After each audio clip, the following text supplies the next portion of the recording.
May it please the Court. Simple lang po ang isyong kinakaharap natin ngayong hapon na ito. Pero napakabigat. Bubuksan ba natin ang pinto ng katotohanan o haharangin ito?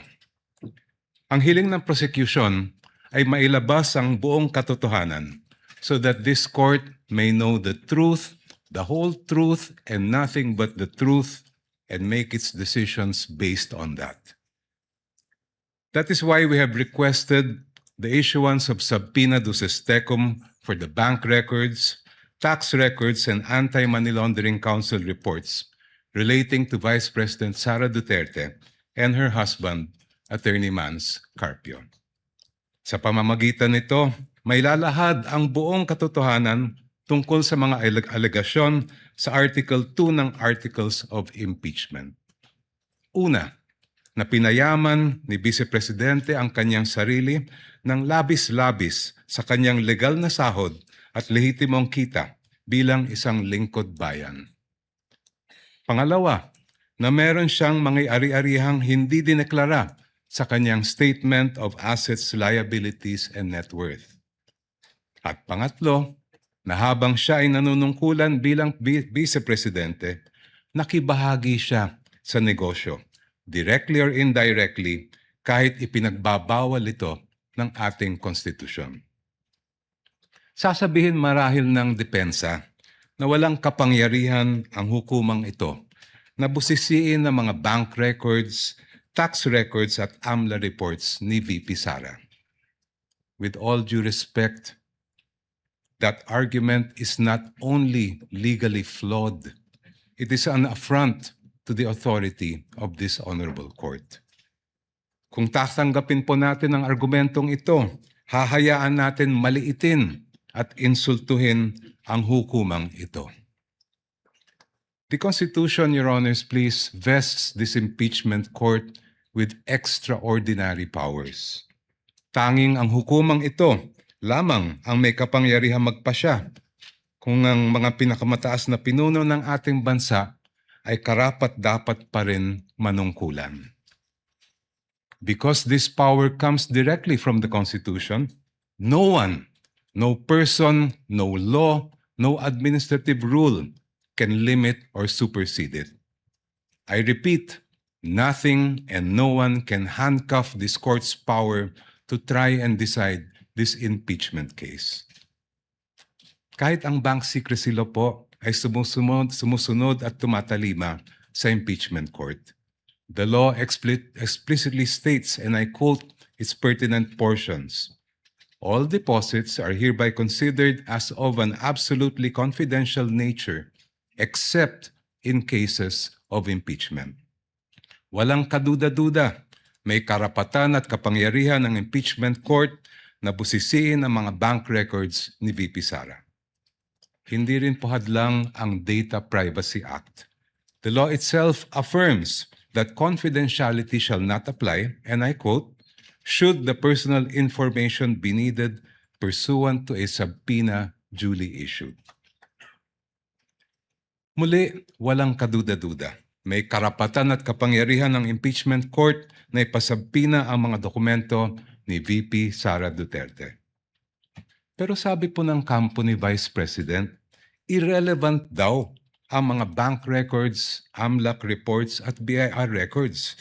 Lalo na daw yung mga transaksyon na nangyari bago siya umupo bilang pangalawang Pangulo dahil wala raw itong kinalaman sa kasong ito.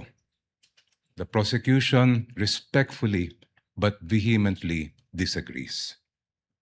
Ayon sa report ng Anti-Money Laundering Council na isinumite sa Committee on Justice ng House of Representatives, the financial activity of Vice President Sara C. Duterte increased significantly starting 2007 when transaction values surged to 208.15 million pesos.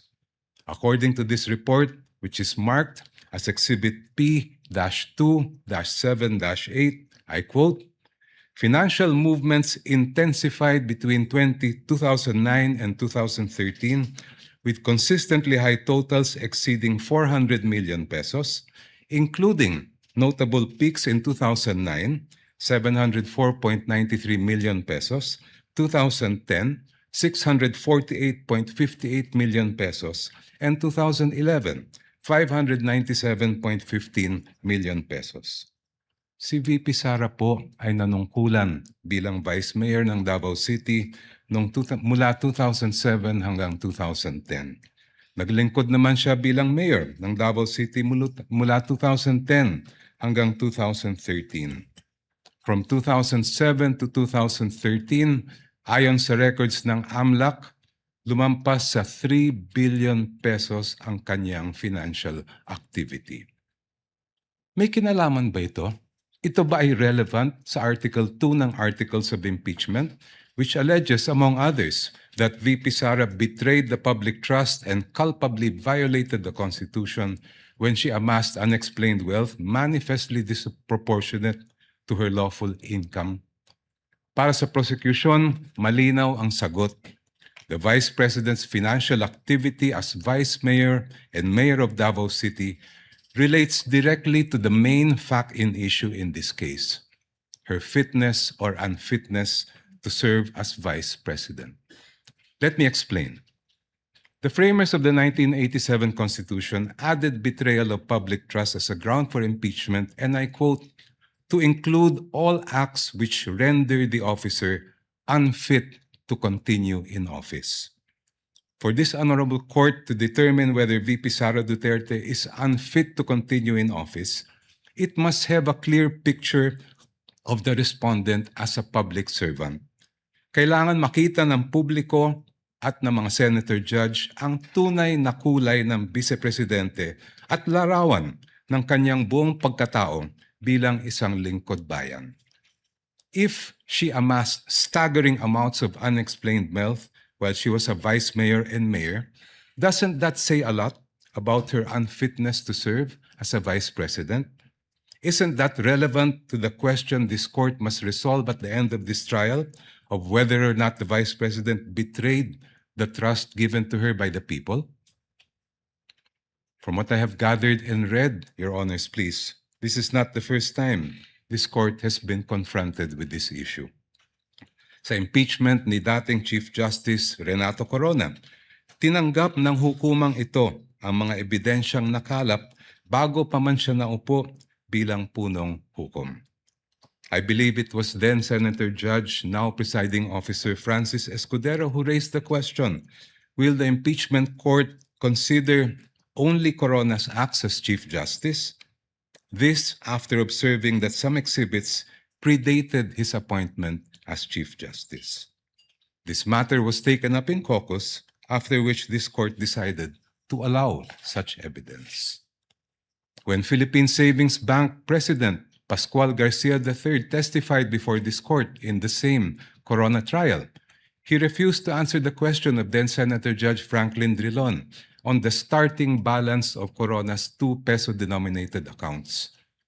But, if I'm not mistaken, it was Senator Judge Alan Peter Cayetano who said that records of initial deposits are among the quote-unquote opening documents that should have been brought to the impeachment court. After reading the subpoena, presiding officer Senator Juan Ponce Enrile held that Senator Judge Cayetano's observation was correct. During the same hearing, the presiding officer ordered the issuance of subpoena to PS Bank Katipunan branch manager Annabel Tiongson to bring all the bank records of the Chief Justice. A few days later, the impeachment court denied the defense's motion to quash the subpoena for the peso bank accounts of CJ Corona. The presiding officer explained that the purpose of the subpoena is to find out if Corona has not included the deposits in his SALN. This court also denied the defense's motion to suppress evidence on Corona's bank accounts. Sa huli, binusisi ng hukumang ito ang bank records ni Chief Justice Corona mula sa kanyang unang balanse bago pa man siya naging punong mahistrado. The panel of prosecutors respectfully submits that the subpoenas for the production of the bank records, AMLA documents, and BIR documents of the Vice President and her husband are proper and should be issued by this honorable court. Now allow me, Your Honors, to return to my first point. There is a deeper reason why this court must resist the attempts of the respondent to exclude evidence that is obviously relevant. It has to do with curtailing the power of this court. The Constitution gives this honorable court, and I quote, the sole power to try and decide impeachment cases. Kayo lang po, Your Honors, ang may kapangyarihang magpasya kung ano ang impeachable offense at kung anong ebidensya ang maaaring tanggapin para patunayan ito. Kinilala ito mismo ng Korte Suprema. In the case of Francisco versus House of Representatives, the Supreme Court declared, and I quote, a determination of what constitutes an impeachable offense is a purely political question which the Constitution has left to the sound discretion of the legislature. Such an intent is clear from the deliberations of the Constitutional Commission. Inulit po ito ng Supreme Court sa kasong Gutierrez versus House of Representatives, where the Supreme Court declared, and I quote, Francisco instructs that this issue would require the court to make a determination of what constitutes an impeachable offense. Such a determination is purely a political question which this Constitution has left to the sound discretion of the legislature. Clearly, the issue calls upon this court to decide a non-justiciable political question which is beyond the scope of its judicial power. Since this impeachment court has the sole power to determine what constitutes an impeachable offense, no one, not the Supreme Court, much less the defense, can impose limitations on that power. No one can dictate to this court how to exercise the exclusive power to decide what constitutes an impeachable offense. In closing, Your Honors, I go back to the most fundamental provision in our Constitution on the accountability of public officers, Article 11, Section 1, which provides, and I quote, public office is a public trust. Public officers and employees must at all times be accountable to the people. Ibig sabihin po, sa proseso ng impeachment, ang pananagutan sa taong bayan ang pinakamahalaga sa lahat. Kaya naman po, ang hiling namin sa Korte, gamitin ang inyong natatanging kapangyarihan at karapatan na busisiin ang bank records, tax records at AMLA reports kaugnay ni VP Sara at ng kanyang asawa. Sa ganitong paraan, Your Honors, madedesisyonan ninyo ang kaso base sa buong katotohanan. The truth, the whole truth, and nothing but the truth para sa interes at kapakanan ng sambayanang Pilipino.